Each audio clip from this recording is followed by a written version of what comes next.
আজ আমরা শুনব পঞ্চতন্ত্রের একটি প্রাচীন গল্প। পশু পাখির গল্পের আড়ালে এই গ্রন্থ আমাদের জীবনের গভীর সত্যগুলো তুলে ধরে। এই গল্পে আছে এক কচ্ছপ, দুইটি হাঁস আর সংযমের একটি গুরুত্বপূর্ণ শিক্ষা। এক সময় এক শান্ত পুকুরে থাকত এক কচ্ছপ। তার সঙ্গে ছিল দুইটি হাঁস। তিনজনের মধ্যে ছিল গভীর বন্ধুত্ব। তারা একসঙ্গে সময় কাটাত, একে অপরের সঙ্গ উপভোগ করত। কিছুদিন পরে পুকুরের জল ধীরে ধীরে কমতে লাগল। খাবার পাওয়া কঠিন হয়ে উঠল।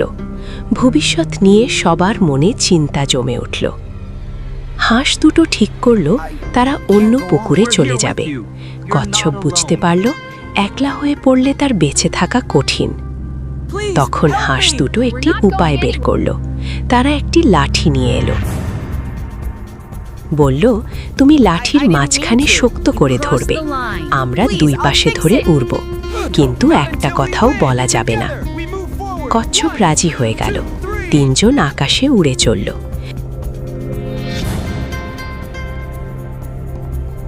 নিচের মানুষজন থেমে থেমে আকাশের দিকে তাকাতে লাগল।